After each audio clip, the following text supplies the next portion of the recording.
Hey, good morning, everybody. Happy Monday. Happy Halloween. Okay, so I think we are live. So, happy Halloween. This is your collective energy reading for this week. So, I've done things a little bit differently this week as it is Halloween. So, primarily using the Halloween Oracle. Absolutely love this deck, but only get it out in October. So, I thought that today for the energy reading, I would base the reading on these cards. Have also pulled some tarot as well, which really connect in nicely with this week's energy. So let's get started. So the first card out is Midnight.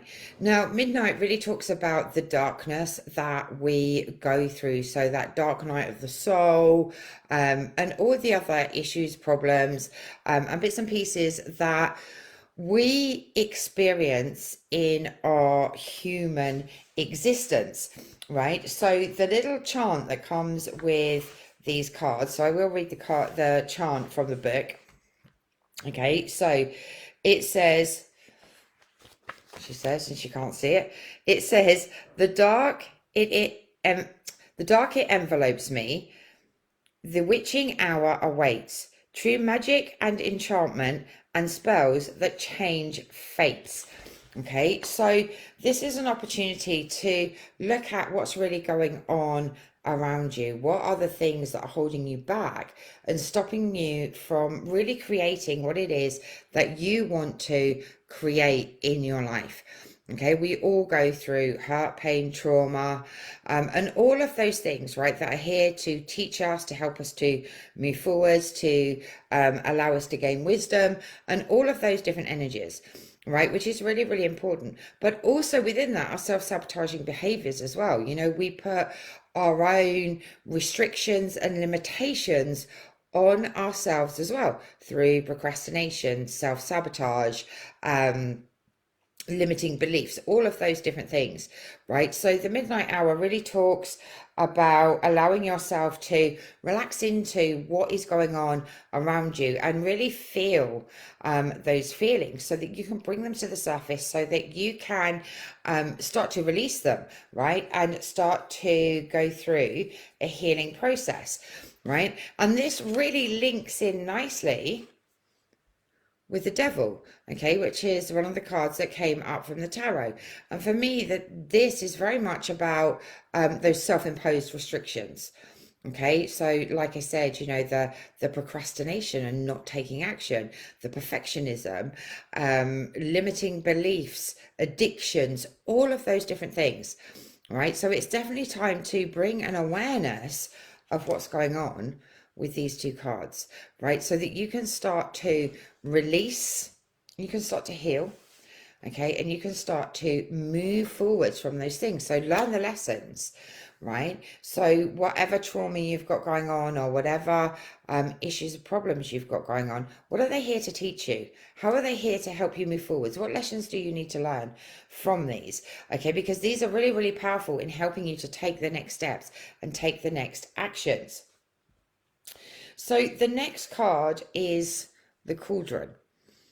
Okay, so the cauldron says synergy and healing. So let me just find the little chant for this. So it is a time for healing, right? We have to be responsible for our own healing. Nothing is going to change unless we make the changes, okay? Unless we put the time in to make those changes. And that's really, really important, right? So where all things come together under pressure, full flow energy, a new thing is created, a crucible of infinity.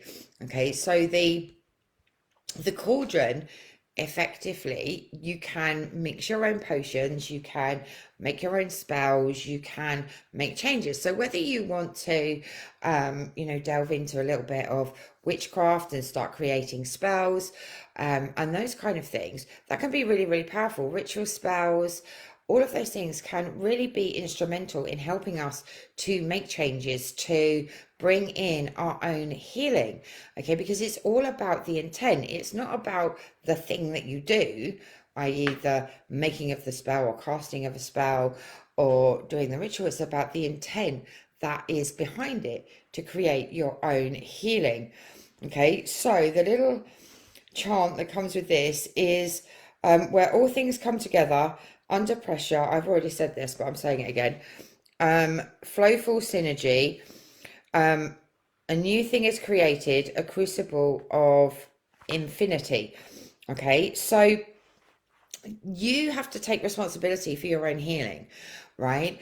And use the cauldron as a metaphor for the things that you need to do to help you to heal from certain patterns, behaviors, limitations, addictions, whatever it may be.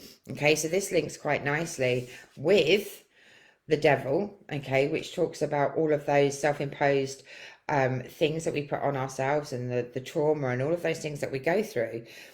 It's up to you to take responsibility to start healing those things so that you can move closer towards your dreams. Okay, so I am going to link that with the Queen of Cups. Now, the Queen of Cups for me is very much about is the watery energy. For me, she's Pisces. Okay, and Pisces energy is very much about emotion, sensitivity, intuition, kindness, compassion, and all of those different energies, right? So this would be a really, really good time to bring in that self-love, that self-compassion, and use your intuition to help guide you and move you forwards. Okay, and that's really, really powerful. So by using the innate gifts of creativity, so she's a water sign, so there's flow, there's creativity, there's passion, there's all of those lovely watery energies very connected to the moon. So perhaps using the moon phases to help you within your own healing journey, right?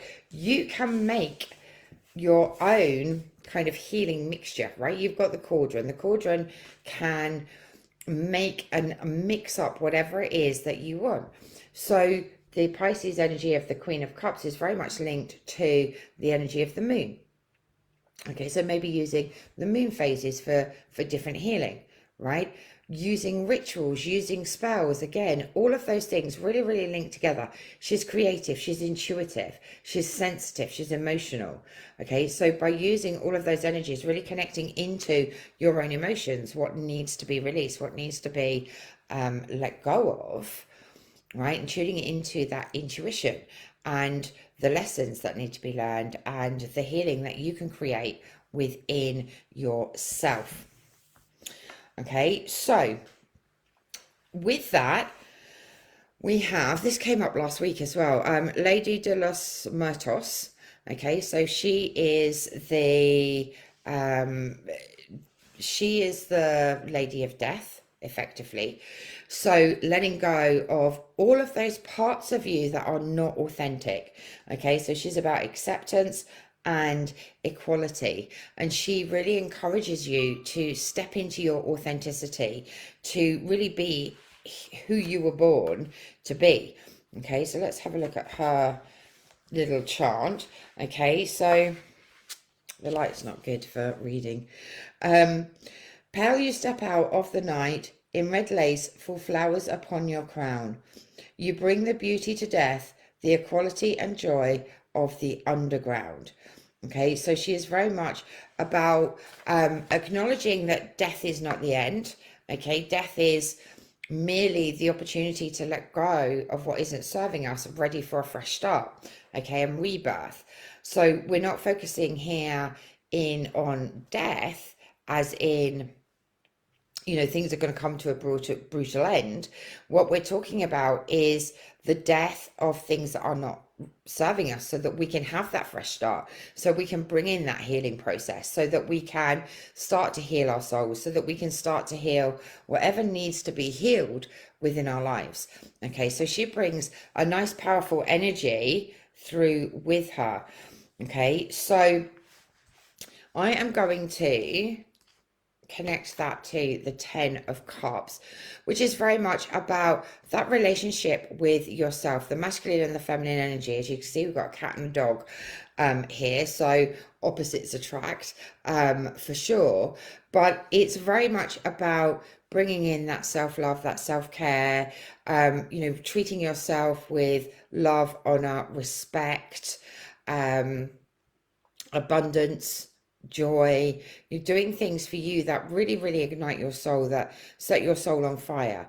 Okay, so letting go of the self-imposed restrictions that we place on ourselves that stop us from fulfilling our dreams, from fulfilling our purpose.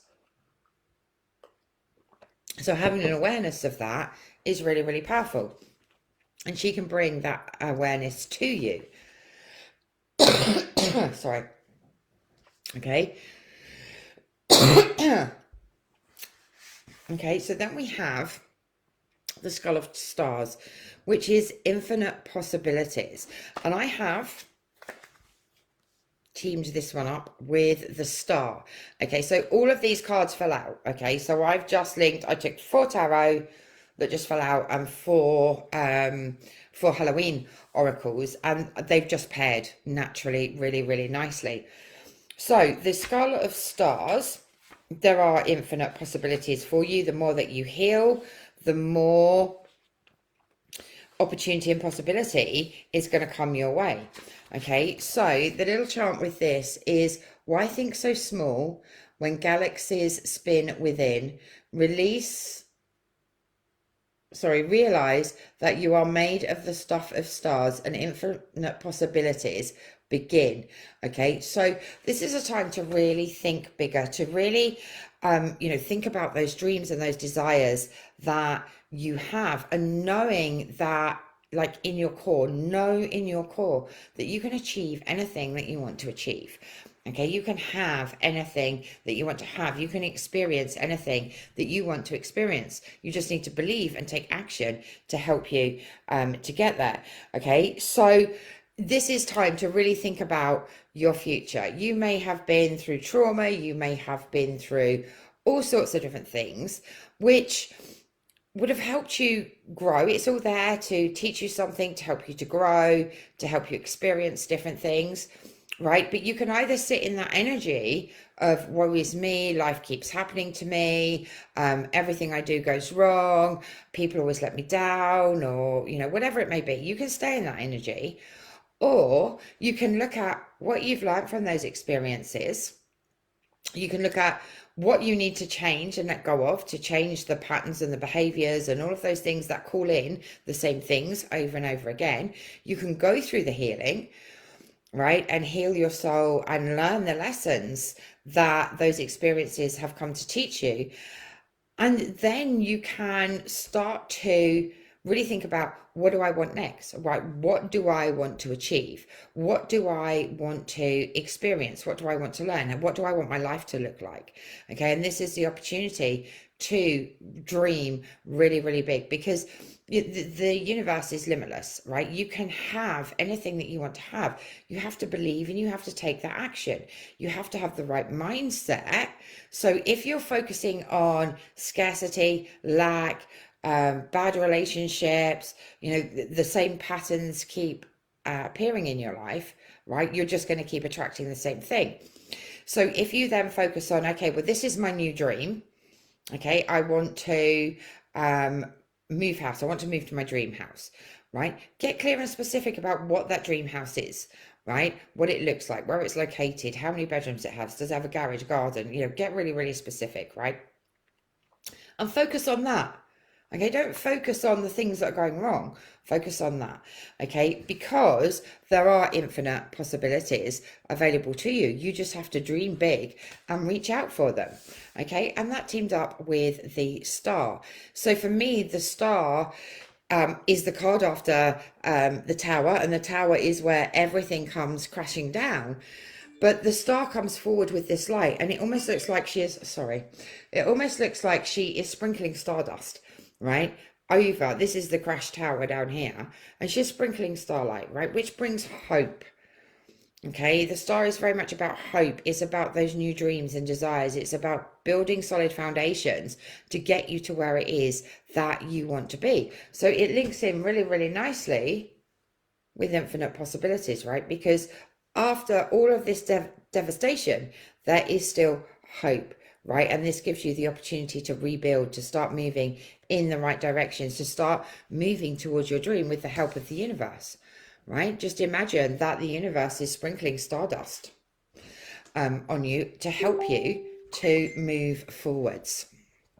Okay, so really, really important week this week. So let me know how this resonated with you. Let me know what healing you're going to be doing this week, what realizations you've had of the things that aren't working for you. And I'd love to know what you think of the Halloween Oracle. I have to say, it's one of my favorites. But like I say, I only use it for the month of October. So today it's going to go away again until next year, which is a bit of a shame. But never mind, we'll bring it out next year. So let me know how it resonates. Have an awesome Halloween. I'd love to know what you're doing for Halloween. We are out for a party this evening. So I hope you have a great week, and I look forward to connecting with you again soon. Ciao for now.